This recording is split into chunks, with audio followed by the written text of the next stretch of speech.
significant numbers just from that changing climate. I just figured something out. I was able to midstream add it to my channel. So there we go. Maybe we'll pick up now. Yeah, maybe we can pick it up. So finally, the Northern Cheyenne keep telling the government, we can't stay here. We cannot stay here. We need to go back to our northern. Need to go back to our northern home. The government keeps telling them, no, you're going to stay here. And finally, they say, we've had enough. And so they're going to basically pick up overnight and begin a long trek back to their homeland. And I got to look here. Give me a minute because I got to find the date. But it was in 1878. So in 1878, they had not been over 2 years down there. In fact, I think they'd only been there, just a little over a year. So, short time there. Let's see here.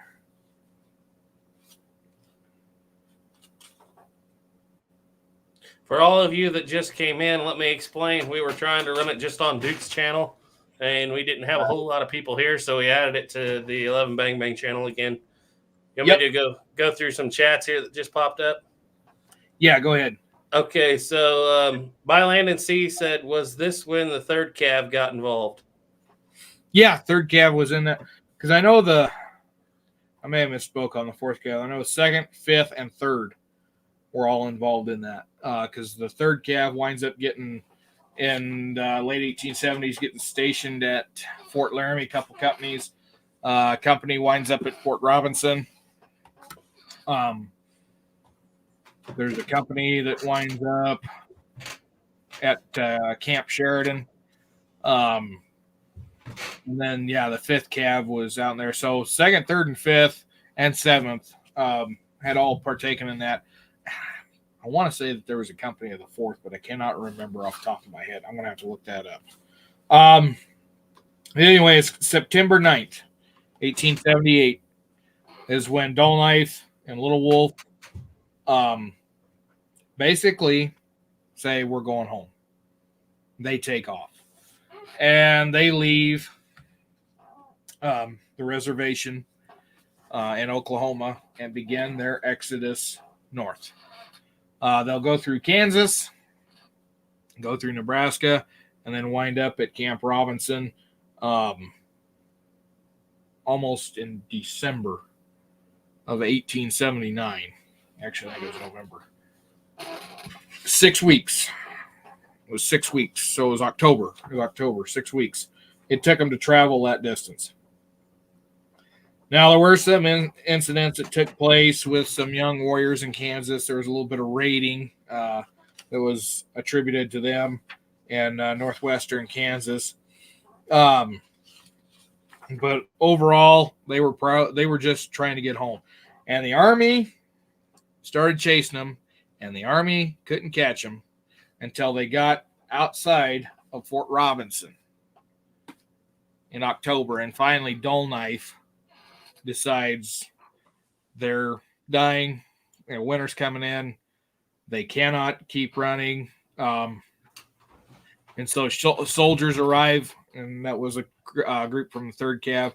Soldiers arrive to stop them, and the warriors think they're going to be attacked. They start singing the death song, putting on their war paint. The soldiers are basically getting put into position to prepare for attack. And finally, somebody says, well, Dull Knife wants to talk. So the soldiers, Dull Knife, talk, and they basically come to terms with a surrender.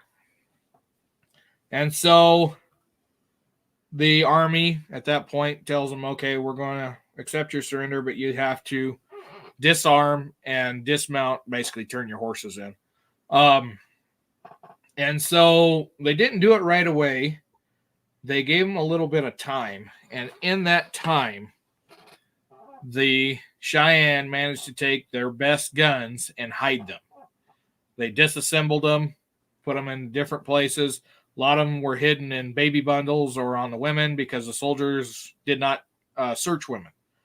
And then whatever guns were inoperational at the time, a lot of those were ones that were turned in and surrendered over to the soldiers. So once this happens, they begin their march to Fort Robinson, which is a short distance. The Cheyenne arrive at Fort Robinson, and they're given one of the barracks that was built in 1874. Barrack that had housed one company of the 9th Infantry. And so when they're placed in the barrack, there's no guard that goes in with them. They're just shown the door in. And before they come in to do another search and inspection, the warriors managed to find loose boards in the floorboard, and all those guns that they'd stashed on the women, they throw onto the floor. Now, with the soldiers are 2 Oglala scouts. And one of them looks at the captain of this company and says, if I find any guns on these Cheyenne, can we keep them? And the captain says, we done searched them all, but if you find anything, you're welcome to keep it. And one man walks up to one Cheyenne and takes a gun. The other Oglala walks up to another man and takes a pistol. Right there in front of the soldiers' noses. So that was kind of a slap in the face to the soldiers right there. That they obviously didn't do a very thorough search. But they do another search. They find a few more arms, and the Oglalas get those as well because that's what the commander said. They could take anything that was found on them. But after that, they're put under guard, moved into this house. They are basically assigned a soldier to cook for them. They have guards 24/7. But once they get settled into this place, the tensions that were there start to relax because these people realize they've got food, they've got shelter. The soldiers are friendly with them. In fact, it gets to the point that those that can converse with each other start to converse. One soldier is inside the room with them at all times. There was accounts that there were some soldiers that would share a smoke with the natives, talk with them, play poker with them when they had a chance. And so even though they're imprisoned, they're being treated fairly well at this point. And they're going to stay there from October until January. And of course, in January is when they're going to be told that you're going to be sent back to Oklahoma. And that's where the good, joyous relations that had been there are done away with. And that's about as far as I got read up on. But you know what happened. Yeah, we know what happened. You want to read a few comments before you go on? Yeah, go ahead and read a few comments here. All right. We've been up to 40 and down to 28, so I don't know. It's weird. Sabater said, I think Southern Cheyenne called the Northern Cheyenne like Sioux. Mm-hmm. That's mentioned several times. Go ahead, sorry. No, go. I know. I was just, go ahead. Stephen Sheets said, good evening, everyone, and nice hat, Garrett. Well, thank you, Stephen. Kodak Tackman said, pop in over here for a minute. Stephen M. Mann said, well, here we are. Louisiana Gray said, see, this is another one. Bluebeard said, a little bit of raining. I love how people just glanced over the fact that they were killing settlers. And Victor Schultz said U.S. But anyway. Yeah. And so, after that, I'm trying to find the date here. It was January 22nd is basically the big date. And like I said, we're going to come back and touch on this again on the next chat. But January 22nd is when everything pretty much goes to hell. The Cheyenne, realizing they're going to be sent back home, decide that it's better to die honorably in combat than it is to die slowly back in Oklahoma. And so they break out, they take their arms, They break out from the barrack, and they make it to Antelope Creek, which isn't too far away from Fort Robinson. The cavalry catches up to them, and it turns into a bloodbath. Within short order, most of the men and women and children included are killed by the cavalry. And so after that, the government, basically the long and the short of it is that the government will then decide to give the Northern Cheyenne their own reservation back up in Montana. Basically, they give them a chunk of the Crow reservation. But yeah, not a good outcome. And it's a very sad story all the way around. Now, I wished I'd have done a little more research on it, but like I said, we're going to come back to this in the next one. Okay. So you wanna run our video before we get into the? Yeah, because there's probably some stuff in there I covered while we was there that I either got wrong or forgot or got right. I do that all the time. All right, so this was actually a video we made last fall. Yeah, so we went up there. When was that? Was that in August? September. Yeah, Garrett and Caleb and Garrett's wife come up in September to visit, and we just kind of on a whim decided to go over to Fort Robinson.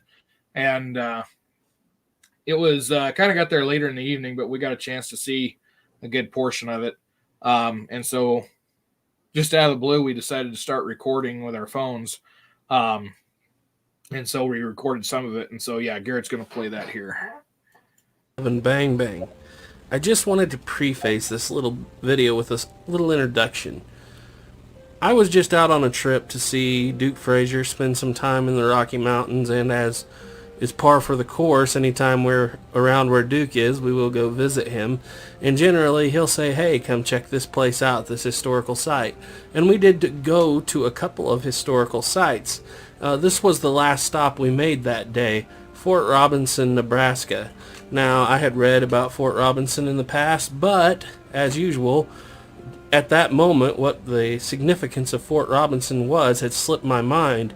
And I really was going into this blind, even though, like I said, I knew where it was. I kind of had an idea of what it was, and I'd heard these stories before. And as we started out, this was rather just like any other lighthearted history adventure that we might take with Duke. But as we went from building to building, it began to sink in on all of us just how historically significant this little area in western Nebraska is. And as we went from building to building and Duke explained the history of what happened in these spots that we were walking, it became a darker and darker tale, shall we say. And you can watch us in this video. We start out pretty lighthearted, and by the end, we're using the word solemn a lot. And that is just the word we have to describe this little area of western Nebraska. It's a very solemn place. A lot of tragedy happened in this area. And we didn't cover nearly all of it in this video. There's more to come eventually, but for now, this was enough for us. And so we were fighting the wind just a little bit, but I encourage you, try to get through the wind. Bear with us. This is an excellent historical place to see. And I hope you enjoy this video, and I hope that it means as much to you as it did to us by the time we were done making it. Well, hello everybody, this is Garrett from 11 Bang Bang, and I'm out here today at Fort Robinson, Nebraska with none other than the guide himself, Duke Frazier Productions. He's going to walk us around and show us some sights and a lot of Indian Wars history right here in the western side of Nebraska anyway. Yeah. So kind of where we're standing at right now, and this is going to be in a little bit later in the video too, but we're standing in front of some of the three of the rebuilt buildings from the original Fort Robinson when it was Camp Robinson almost. And so this is where everything gets started here. So if you've never been here, the three buildings we're in front of, there's an infantry barracks, commanding officer and adjutant officers quarters, and then the guardhouse down here a little ways. Three of the first buildings, like I said, they rebuilt them a number of years ago. This is around the parade ground, and it was started as Camp Robinson, named after if I remember right, it was Lieutenant Robinson that was killed near Fort Laramie just a short time before in 1874. They put this fort over here because they'd moved Red Cloud Agency just about a mile, 2 miles from here, not too long prior to that, 1873. And so troopers that were here initially were troopers that had been at Fort Laramie, and then this would become the site for what would be the Buffalo Soldiers, the 9th and 10th Cavalry would be stationed out of here from the 1870s and 80s on through the early 1900s until just before 1910 they were the Buffalo Soldiers left here. But yeah, and this fort went on to serve into the 1940s, so and that's Camp Robinson, I guess. So there's a lot more history here that we're not covering. K9 units, German POW camp, and just all kinds of stuff here. But we're mostly here for the Indian War stuff. yeah. So I hope you enjoy it.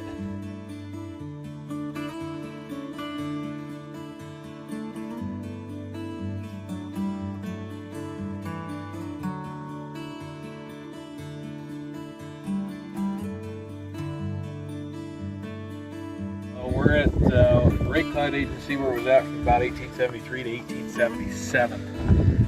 And so where it was stood at, it was basically building a stockade. That would be where the annuities and such were issued out of. We're at the edge of Fort Robinson, but we're inside the stockade of the agency, which was separate from the fort.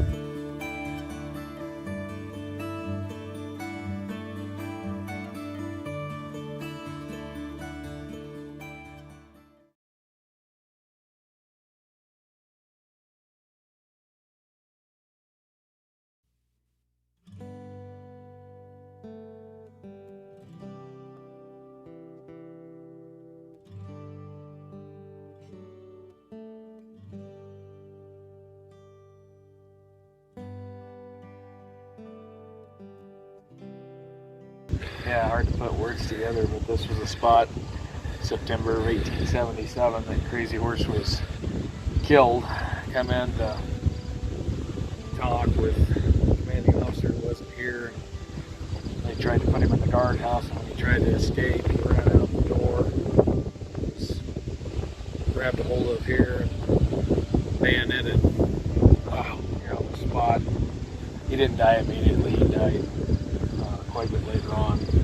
He saw he was being led into the guardhouse, the jail. He tried to escape because he thought he was going to be locked up, and they grabbed a hold of him, and then the soldier came in with the bayonet, basically put an end to it.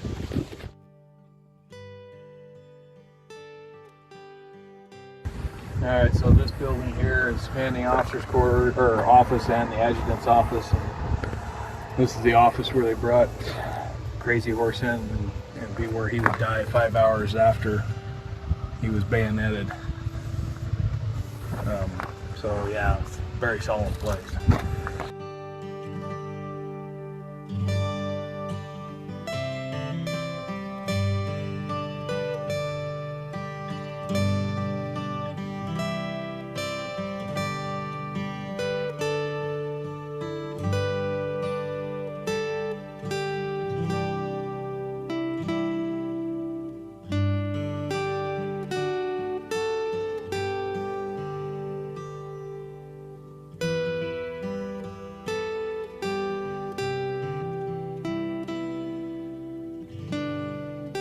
Alright, so this is the infantry barracks that's rebuilt here at Fort Robinson in late 1878, early 1879. This is where they kept 150 Northern Cheyenne people under double knife, basically imprisoned in this building. The Northern Cheyenne had been relocated to Oklahoma. They didn't stay there very long. They said that they didn't want to be there. They wanted to be up here at the Red Cloud Agency, and so they left that reservation down in Oklahoma. marched up through. And if you've ever read the book or seen the movie Cheyenne Autumn, that's what that's all about. They got up here to the Red Cloud Agency, essentially turned themselves in, were brought here to Fort Robinson, and they kept them inside the buildings here. And then when they found out they were going to be sent back to Oklahoma, they broke out from here to head to the Powder River country, and the soldiers pursued and killed most of them, most of the warriors, and captured several others in January of 1879. A couple great books on it. There's January Moon by Jerome Green. Excellent book on this, but this is where these people were kept at. And they had turned in some of their guns, but the best guns they'd kept, and they hid under the floorboards of this building, and when they broke out, they turned them with them. There was a large fight not too far from here where most of them were killed. But another real solemn place here, Fort Robinson.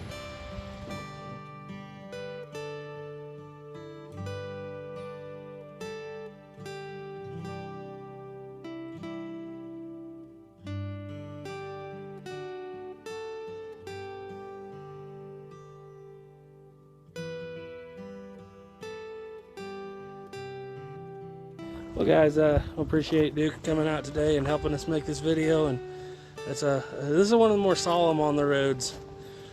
People, you don't get the feeling of death a lot of places like you do right here, and you know, on both sides, I guess. But it's a very solemn place where the Indian War started winding down. Basically, wouldn't you agree? Yeah, of course, the last thing to happen would be the Wounded Knee Massacre, which takes place in 1890. That's up on Pine Ridge here, quite a far ways away, so we won't make it up there today, but not on this trip anyway. Be another day. But anyway, guys, there's a lot more to see here at Fort Robinson, but this is kind of, since we're just basically Indian Wars, you know, there is a German POW camp, a K-9 training unit, stuff that went on in World War II, but since we're basically just Indian Wars, this is what we're here to see. And like I said, it's kind of its own separate thing. It's a very solemn place. It's just a lot of ghosts, it feels like, running around here. Anyway, trust in God. Keep your powder dry. Bye.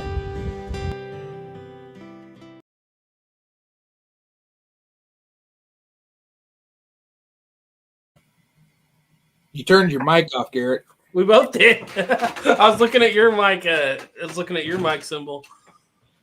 All right. You want to go through a few chats? Yeah, I was just going to say while that was playing, I did find the numbers. And so, yeah, I had a brain fart earlier. I forgot to mention it was the 9th of January is when the breakout takes place, when they leave Fort Robinson. And let's see, I just had the number there. 27 of the war, 27 people were killed. And apparently the daughter of Dolomite, she was mutilated. They did recapture 35. The rest of them did flee, and at Antelope Creek, the soldiers got up to them. That was on January 22nd. There was 37 people left. And Wessels tried to talk the Cheyenne into surrendering. They responded by firing at him. And so he mounted an attack. And when the attack was over, 28 Cheyenne were dead. 9 survived the attack on the 22nd. And the 28 that were killed there were basically buried in a giant or a mass grave. They called it the pit. And so, yeah, so of 150 people that had been at Fort Robinson, 60 were killed. Remaining 70 were recaptured. Dull Knife himself, among a handful of others, did manage to escape and did manage to find some refuge for a time at Red Cloud Agency, which at that time had been moved up into where Pine Ridge is at now. But yeah, it was a complete complete and utter tragedy all the way around. And kind of in the aftermath too, there were some that said that if they had been moved back to Oklahoma right after they had been captured, there would have been a lot less resistance than there had been by allowing them to stay in that country, that part of the country, for as long as they did. But it's one of those things that history's 2020, and you can't go back and change it. We can only look to the future and try to avoid it from happening again. Yeah. All right, so a few comments here. Stephen Mann said Fort Robb is where Bob Fry was from. He was the owner and maker of the infamous 62 caliber snake rifle. Hope he's still kicking. Desert Rat 45 said, I'm looking at my great-grandfather's album from World War II, and he has photos of German POWs disembarking in Liverpool, England. They were kept in Arizona during the war. Greg Pilgrim said, hey, guys, I'm here. Very well done. Informative. Duke is a wealth of knowledge. Doug Dukes asked, so did Carl Malden. Let's see, he's the commander, right, at Fort Robinson. If I see, the commander was Wessels. Yeah. And I got to look at find Malden. But Doug Dukes said, did he get in trouble? And Greg Pilgrim said, a very sobering episode.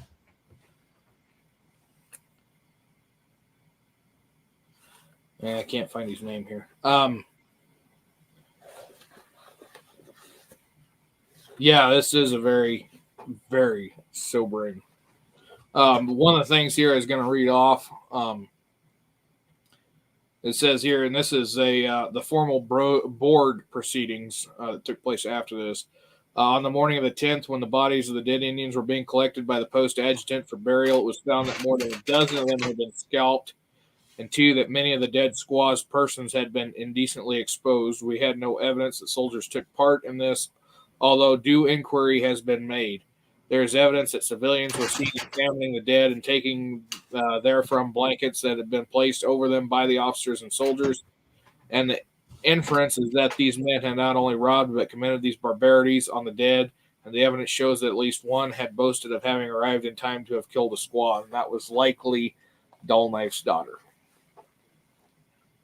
Oh, yeah, Doug Dukes said he's the actor that played the commander. Oh, Big Nose. Oh, sorry. Yeah, that guy.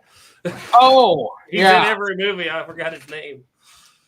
I was wondering why that sounded familiar. Yeah, he played Wessels because he played Wessels with a Swedish accent. An accent. And Wessels was born on the East Coast. Actually, he may have been born in Canada. So back to that question then, did Wessels get in trouble? Yeah, there was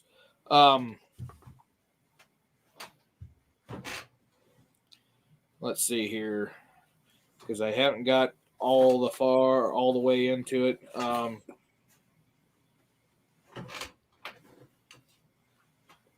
going to have to come back to that one because I honestly do not know the answer to that one. Like I said, I did not get all the way through this book. And I only had that much left to go. But there was definitely a massive investigation into it. But like a lot of the other things, the government winds up just kind of blowing it over. But it was a tragedy, none other, any way you look at it.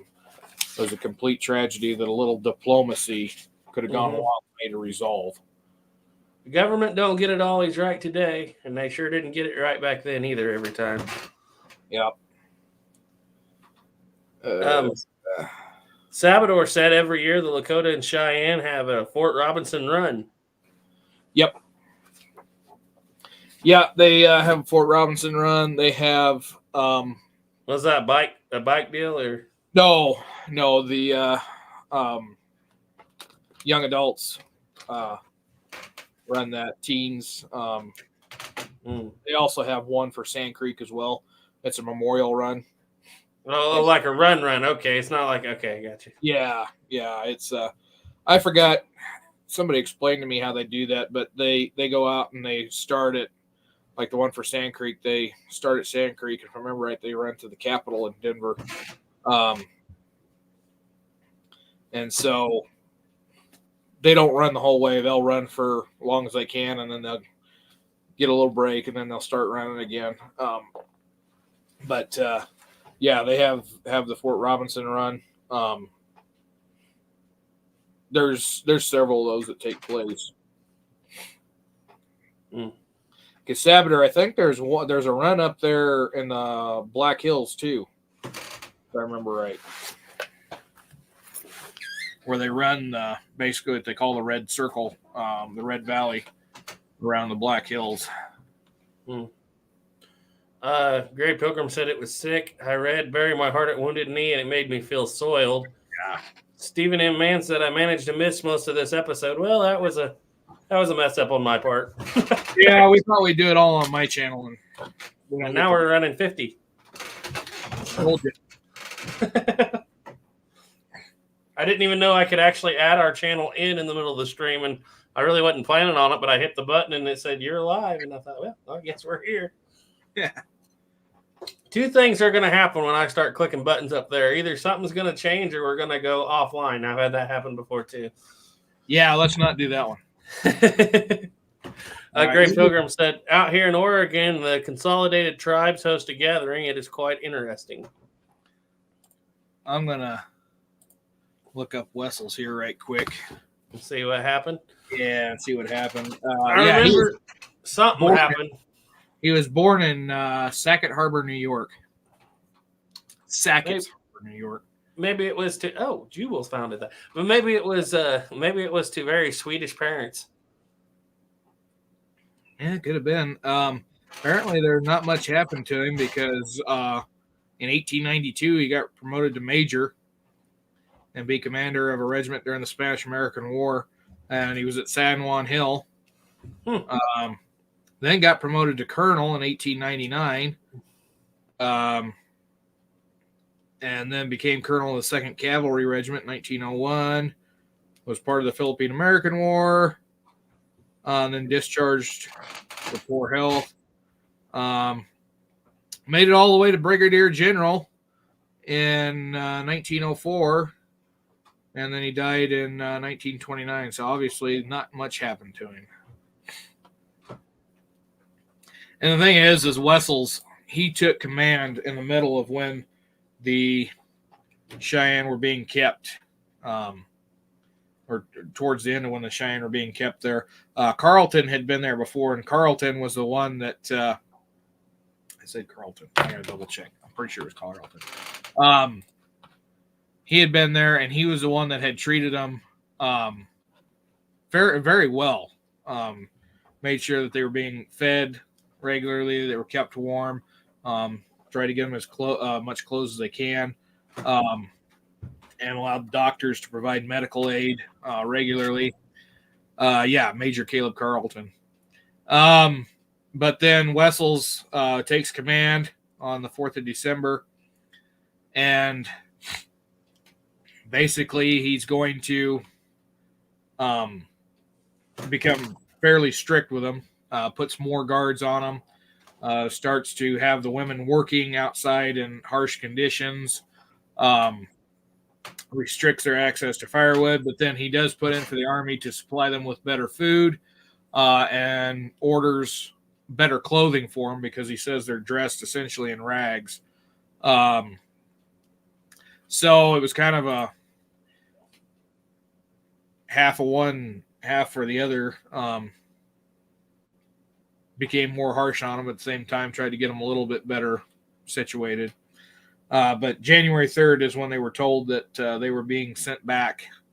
And January 9th is when they decided that they were not going to go back to Oklahoma. Doc said, you mentioned the pit. Are the remains of the fallen Cheyenne still there? I do not know. I honestly do not know. I'll let you read this one because I can't pronounce that name. Oh, Eli Ricker. No, not that name. Oh, Shangro? Shangro. That's what I was thinking it was, but I wasn't sure. And I got the one book. I don't have both books. Just a minute, folks. He'll be right back. Oh. So you guys got any more questions or comments, shout them out over there and we'll read them.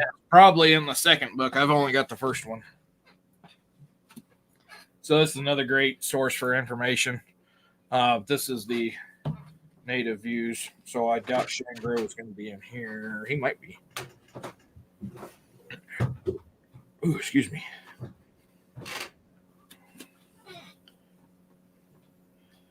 Let's see. See.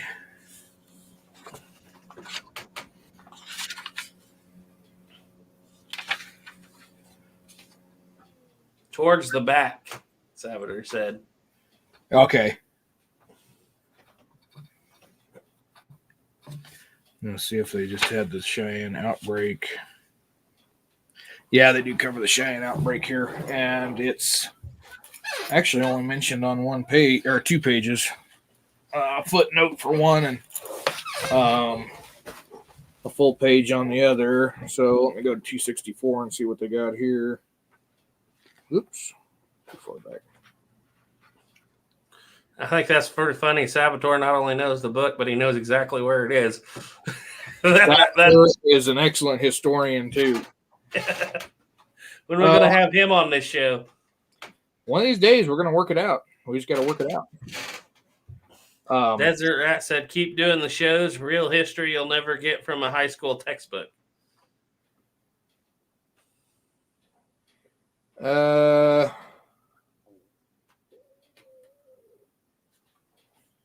Let's see. Who is this one? Oh, yeah, it's John Shangro. Okay, so this is Shangro's account. Said he would act as a scout if he'd get $5 a day, and that's pretty good wage. Yeah, because that equals out to about $150 a month. That's really good scout wages for a scout. That's $25 more a month than what most of them got paid.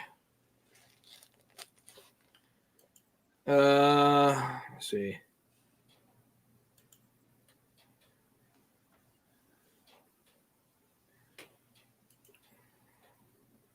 Let's see.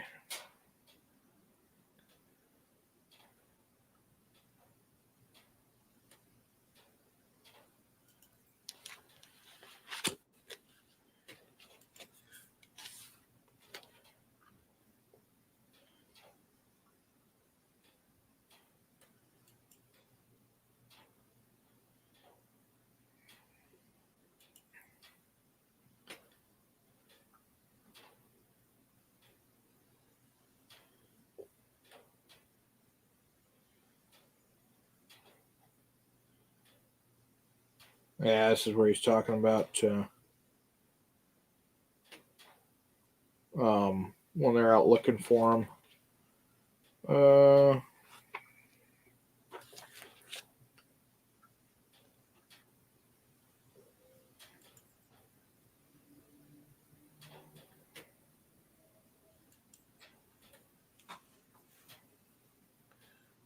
Yeah, they found the camp. Stephen M. Mann said, here, the closest I get to culture here is out at the powwow in Sphoby Town. Ottawa, Ojibwa Nations, a couple of powwow out at Spring Creek, and yes, I still pronounce the creek Lukeholm. By Land and Sea asked, was Crook a part of this also? The which one? Crook.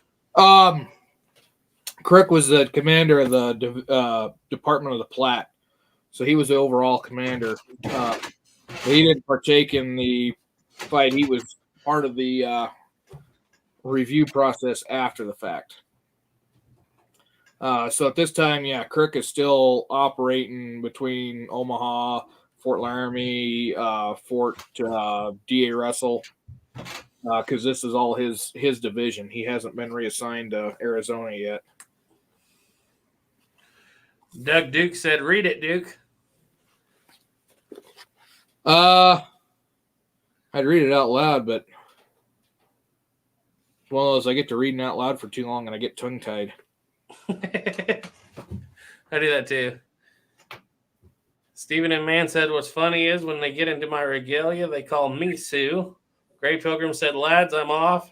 Been a long day with a lot of happening. Anyway, I salute you. Good night. Have a good one, Gray Pilgrim. Yeah, he's basically describing leading up to the battle when they found the rifle pits.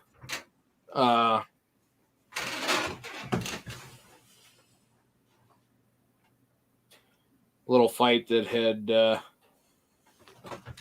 skirmish had taken place.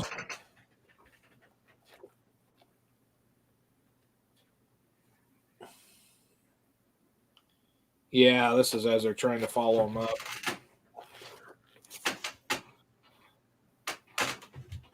The other reason is sometimes the way this guy writes. A little difficult, huh? Yeah.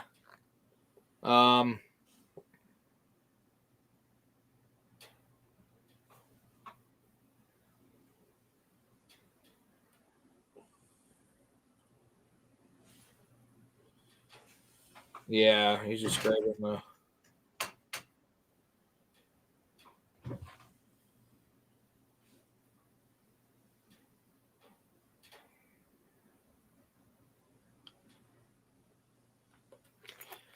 Absolutely.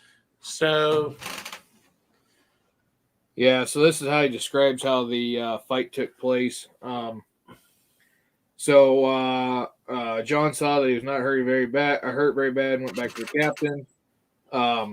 This is Women's Dress, who's the other scout that's there. He said, I'm going to get them today. Try and go ask him how he's going to do it. The captain explained that he would divide his men into 3 parties. One he would send around to come down the creek or channel. One he would send around in the opposite circuit to come up the creek. And the third would be more direct towards the position. The Indians all concentrating at this point simultaneously. So 3-pronged attack, which is actually pretty typical of military tactics that time. And then Shangro was with the ones that went right through the middle. See, when this party got down to the dry channel, instead of the other 2 parties meeting them down there, they went up on top of the higher ground so they get a commanding position to shoot down into the Indians. Captain Wessels commanded the party, which was circuited to the left and came down the channel, and Lieutenant Chase commanded the one that circuited to the right and came up the channel. And an infantry officer, Lieutenant Burt, commanded the center party. 2 flanking parties are on the same level with the Indians. When within 15 yards of the Indian position, Captain Wessels received a wound in the head, a scalp wound to the side of the head. Some soldiers in his party fell at the same time at the same fire. The Indians had exhausted their ammunition, were at the mercy of the troops now advancing in a spirited advance on the rifle pit. The soldiers were loading and firing, and when they reached the pit, the Indians were all dead except 6 women and children who were taken prisoners. The actual number was 9. Soldiers made a travois in which to move their dead and wounded back to the camp. I didn't remember how many there were. John made a fire and stayed there all night with 10 soldiers. The next morning, a wagon sent from camp up on the creek that the station was on, but away below the station to where Shangro was to bring in the prisoners of the camp. Shangro says that Lieutenant Clark had been sent sometime before to Pine Ridge for more Indian scouts. He thinks that on this day that the officer returned with a number of them, perhaps 20, but they were too late to be put into service. Shangro says that there was a little wounded boy among the prisoners who died on the way to Fort Robinson, but whose body was taken clear through. They all returned to Fort Robinson. There, John Shangro quit scouting and came home to Pine Ridge. 2 women among the prisoners were related to Women's Dress, and they and he came to Pine Ridge with Shangro. So that was the end of it. So he doesn't give a real detailed account, but it kind of gives you an idea of how the attack took place there. Yeah. And then he gets into talking about Crazy Horse. Czars Taylor said, have you fellas ever do anything on the Fetterman Raid Massacre? We've done it 3 times now, I think. And the first 2, yeah. The first 2 we took down because there was some copyright things going on. We didn't get copyrighted on it, but we took down. But we covered it, I think, also in the, I can't remember which their names are. There's several of them that are still up, but they're not called that. I think you covered it in the hayfield and the wagon box fight episode. you did quite a bit of talking about it in those. Yeah, because we was going to come back and redo the Red Cloud's War again, being we've taken those down. Yeah. Which I am in the process of working on a podcast on Red Cloud's War, and it's not going to be a small operation. I know about them things that aren't small operations. Jeremy P. said, "Hi, everybody. I'm just now tuning in. Is this along the same lines as the Cheyenne Autumn movie with Richard Widmark?" Yep. Same thing, but Hollywooded it up pretty good. Stephen M. Mann said, "Yes, they did. I'm looking for an episode on Mountain Meadows." Yep. One of these days that will happen. I've got the book put on my wish list, but it's going to be down the road a ways. Yep. Oh, that pretty well covers what we had tonight. Yeah, that's going to cover it. And like I said, we'll on the next one I'll do a little more fill in a little more details. This was kind of a messed up stream from the beginning. I should have just ran it on both channels, dude. Yeah. Well, it was fun. Yeah, because I didn't get a chance to do everything that I wanted or read everything I wanted to read up, and then like I said, after it, the book that I had, I didn't cover what happened as much in between. So I know there's another book out there that hopefully we'll get a little more into that. But yeah, we'll definitely get more into it. And I also want to get more in depth into the dull knife fight that took place, because that's kind of the last, because it's the same group. This is the last hoorah, if you will, of the Great Sioux War. It was with the dull knife fight. Mm-hmm. Dull knife fight. The dull knife fight. So, all right. So, if anybody's got any other questions, go ahead and chime them in there. We'll run for a few more minutes. Unless the questions get really good, then we'll run as long as it takes to answer. Well, not as long as it takes. We still got about 20 minutes till we hit an hour 30. So yeah. We got 15, 20 more minutes. Sometimes things go 4 hours. We like to try to keep it nice. We've never done one quite that. You have. I haven't. No, you and I did one 4 hours long, I think. I think we did once. First one we did together. Oh, yeah, way back when. The one on, the first live chat. First one that went over all the Indian Wars. That was 4 hours of me talking. Okay. That's one of the ones that got took down. That's why we got to go back and revisit. Yeah. Well, it was only on our channel anyway, so it'd be good to go back and do it on Tales of the Trails. We haven't done it on this side. So anyway. But, if it's no spoiler, what's going to be the first episode of the podcast about? It's going to be all on Red Clouds, or that one's going to be the multi-series or multi-part series on Red Cloud's War, and the first one is kind of what leads up to it. Desert Rat said, "Have you done any wagon train episodes?" Not really wagon train episodes. We did the Santa Fe Trail here a couple weeks ago. Yeah, we did. We did talk about Santa Fe Trail. But, have we done the Oregon Trail? I think we did the Oregon Trail. We discussed it on one. Yeah, I'll go back and look. But we've done so many now, I forget what we've done. We've played the Oregon Trail. Yeah, we did. It'd be fun. We need to do that again. Yeah, Salvador, I think I have that one on my list too, because I've added a bunch of books on there.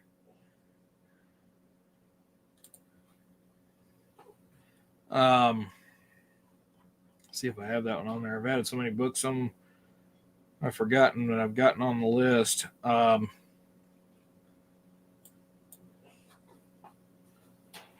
Let's see. That's on Gibbon. And then, the Diaries of John Bjork, because Bjork has a section that, the book that I don't have of his diaries is the one that covers what we just discussed tonight, and I didn't buy it because when I first looked at it, it was $90. The other ones are average $50. I managed to get all of them got 2 for $10 and 2 for $20.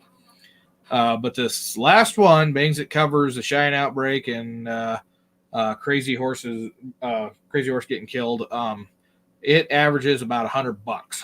Right now, there's a cheaper one for $55, but I just haven't bought it yet. Let's see. We did the Warbonnet Creek. Yeah, we did discuss Warbonnet Creek a little bit. Yep. Red Cloud's War is up. It is. We still have Red Cloud's War Part 1. Yeah, we did do that one. Yeah. Yeah. We did do. Yep. So we still have that. And we did Scouts of the Plains. I'm just looking through here. Buffalo on the Plains. I've forgotten at this point what all we've done. From Sand Creek to the Washita. So if we're interested in anything in there. And then just Tales of the Trails. And I don't know. There's a bunch of... We've at one point or another covered mostly all the Northern Indian Wars anyway. Yeah, there's some things we haven't covered yet, but it's always a work in progress. Mm-hmm. Well, maybe a Oregon Trail episode is in the work. It'll have to be in the works sometime soon. Yep. Saboteur said, I recommend a book called Red Was the Blood of Our Forefathers. It's about the Crow intertribal warfare. The best story was about Cheyenne with chainmail. Iron Belly. Powder River's a big range. The Wind River's a big range. Go on, Bill Tyler. Take me. Pick me, Bill Tyler. Pick me. Let's see that Any stars in the sky. Yep. Jump right in your sack. Say, take me, Bill Tyler. I don't know if they ever got another one that got that close to being good or historically accurate for the most part.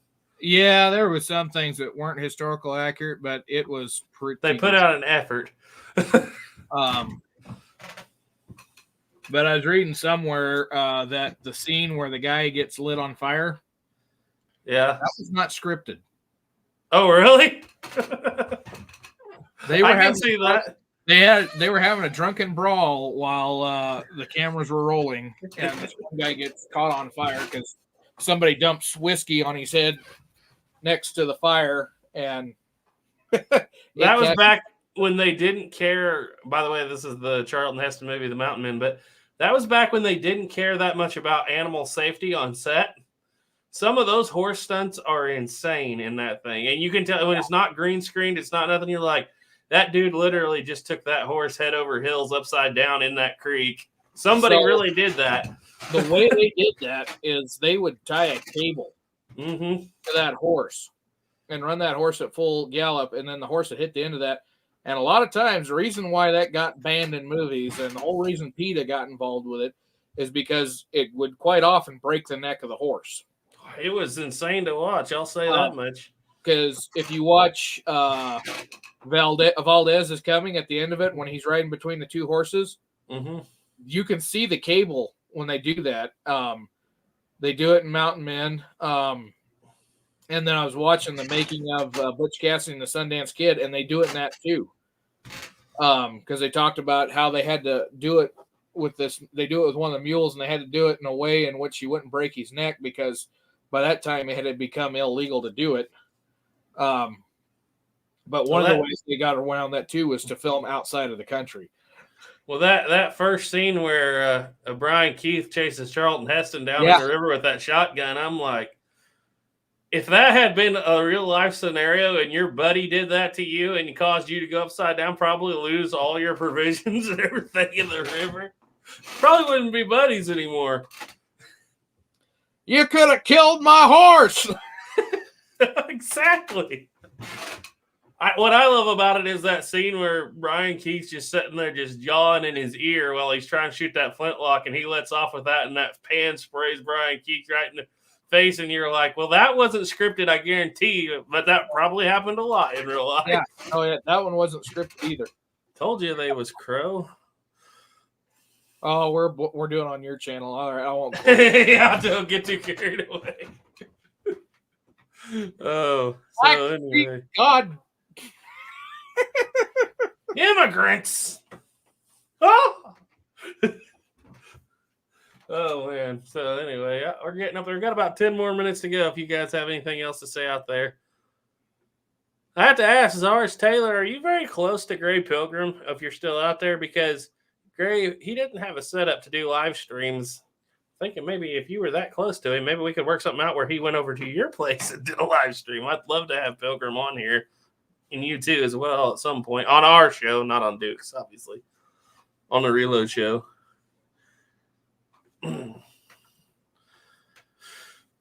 So, anything else going on? Got any closer to getting your Sharps rifle back? Or not your old one, but a Sharps rifle? Not yet. I gotta send a bunch of stuff to my buddy and figure out what the bill is gonna be, but I'm slowly working on it.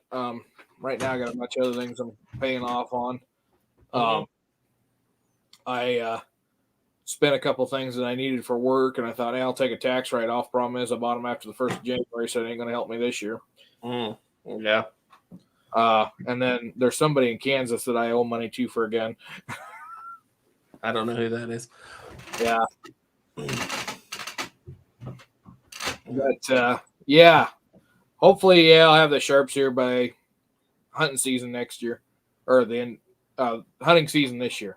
That'd be a good deal. Man, I want one too, but I really just decided I can't afford to dump into it till I'm done with this trapdoor series. But you're going for a business rifle, right? Yeah, it was well, it's a 63 conversion sporting rifle. So I kind of wished it was a carbine, but I'm going to take it. And I wish it was 50-70, but it's 45-70. Thinking about having it reaming the barrel out to 45-90, because at the time that they were doing those, there was a round out there was called the 44-90 developed, and it was kind of abandoned because it was such a heavy recoiling gun. They wound up going to the 44-77 is what took its place. Doc said, Duke, don't worry, that guy in Kansas don't want your money. Hey! Diane Houston said, are there many Crow Indians around today? Yeah, there's they have their agency up there in Montana. It's Crow Agency. That's where the Little Bighorn Battlefield is at. And it's right next to the Northern Cheyenne Agency. One day I was down there at Fort Laramie. I got to meet one of the big chiefs from the Northern Cheyenne Agency and talked with him a little bit. But yeah, there's still plenty around. I haven't been up there, but one of these days. Which reminds me, I need to email the guy up there, because when I decided that I'm not going to work for the Park Service anymore, all of a sudden the Park Service wants me to come work for them. Yep. Go figure. Stephen M. Mann said, no one guarding this village. Just sneak in and get old Running Moon. Yeah. Oh. Yeah, that's about what's going on there. But yeah, no, the Mountain Man movie, that is pretty accurate description of what you read in some of the historical details. What it was like. They were all kind of jokesters. They had to be. When you live that with that much death, I mean, and the Mountain Men, and I always, people like to talk about the Wild West, Jesse James and all that. I always feel like about after 76, the Wild West is gone. But you want to talk about wild, 1830s, 40s, and before even, that's a Wild West right there. Yeah. Yeah, in the 1860s, it was pretty wild still. By the 1870s, it's starting to get tamed down. By the 1880s, it's turning into cattle and sheep country. Yep. I mean, there's still stuff going on, don't get me wrong, especially like down in Arizona and places, but yeah. Them old guys had something a lot of the cowboys didn't know nothing about. There was, I think it was in the 1880s. There was there was an incident up on the Crow Agency where they wound up sending in soldiers. But for the most part, most of the big battles were done by 1878. Your chances for survival had increased significantly if you were in the West by that point. Yeah.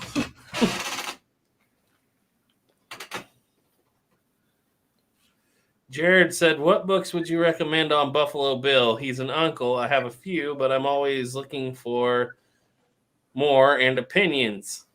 Well, I got one particular book. It's about War Bonnet Creek. That's where Buffalo Bill killed Yellow Hair. Yep. I have Buffalo Bill, Last of the Scouts, but that's one of them that was written by his sister, and so it's a little bit iffy on how much of it's heroics and how much of it's true.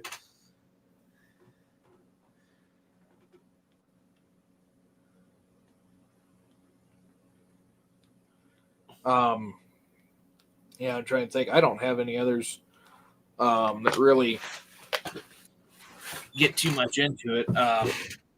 There's a book called Captain Jack Crawford, because Captain Jack, Buffalo Bill, Wild Bill Hickok, they all did the stage together. And Captain Jack Crawford came out in the 1870s, and he was up in the Black Hills when Hickok got killed. He was around when Buffalo Bill was scouting for the Army in 76. So that'll have a little information on him. But particular book, I don't have one. He's going to be coming up a lot in the Trapdoor series in the very next episode after the one that's about to come out. Pivotal. Yeah, speaking of which, when I get out there, we're going to have to film. I'm trying to build some wagon boxes. Yeah. If that gives you a hint of what we're going to be doing. Just having fun said, I think Captain Ball said the Sharpton 45-110 is a rifle you shoot a couple times and put it in your closet and sell it after a few years. So what's the biggest, the 51 or the 51-40? That one was really developed after Sharps was going out of business. An elephant. It was developed for hunting in Africa. Yeah. So it bears the name 5140 Sharps, but it's actually a Winchester round. Yeah, from the... And now my mind's all falling apart. Why can't I think of that one? The 1886. High wall. So, Noah Fallon said hello. Stephen M. Mann said, my favorite line is still, who's guarding the stock? Yeah, okay. Yeah, I remember that line. Well, you was guarding the stock. Bolt! I was guarding the stock. Brian Keith, he was a long way from a Family Affair. That guy had some acting range now, I'm telling you. Yeah, he Play plays something like Disney's Savage Sam and then turn around and play that character. He was in one of the Virginian movies. I think it's called Bull of the West. Yeah. He could get a long way from Uncle Bill. I know that much. Yeah. And then he plays a Scotsman in The Rare Breed. Yeah, that was very well. You couldn't even hardly tell it was him. I mean, you could, but that guy had an acting range that was just insane. And a voice to match it. And then he was actually out at Bent's Fort when they filmed out there for the How the West Was Won with James Arness, which was a TV series. Mm-hmm. He played a colonel out there, and they have a hand sketch of Bent's Fort out there that him and James Arness and all those actors signed. Christopher Lee was at Bent's Fort. Why can I not think of the one that we always quote, the one with Steve McQueen? What's the name of Nevada Smith. Nevada Smith. Pick up that brass. That was a great brass expensive. They don't make ammo for that gun anymore. Ain't made ammo for it for 15 years. That was pretty authentic right there. Yeah. And he's holding a Remington 1875. Yeah, that they ain't made ammo for it for 15 years. Pick up that brass. That was a good show. Oh, we're about to hit an hour 30. About ready to shut her down? Yeah. No last minute questions, comments, concerns. Like I said, next one we'll kind of finish up on this one. I'll try to get a little bit more read, get a little more into it. I should have done my homework, but had other things pop up over the weekend, and I didn't get much sleep over the weekend either. So we'll see how it all plays out. But anyway, I want to thank everybody for joining in. And what do you got coming up next, Garrett? History of the Trapdoor Rifle, Episode 1, 8:30 Sunday night. All right. And then next week, we talking about anything particular on your stream? No, I haven't got an answer from the people we've talked to yet, so it'll be something. Right. We'll be doing something Wednesday. Yeah. It looks like we have got a couple more comments. Okay. Keith was in Young Guns. Yes, That's was. right. He was. Yes, he was. Let's dance. Let's dance. Just having fun. Said looking forward to the next stream. Sabater said James Backward was full of it. I said it. Yep. Yeah, he is a known liar and horse thief. And if you Yep. read his autobiography, take everything with a grain of salt. Kodak Tackman said night, fellas. Stephen M. Mann said Buckshot Roberts. The Westerner TV show said Jared 1860. And Alpine Gold said thanks. All right. Well, we're going to shut her down there. Again, thanks for everybody for joining in. Like I said, on the next Tales of the Trails in 2 weeks, I'll be more prepared. We'll finish this up, and then we'll figure another topic to go on to. So until then, be sure to stay tuned. Keep your powder dry. Stay safe out there. Catch y'all later.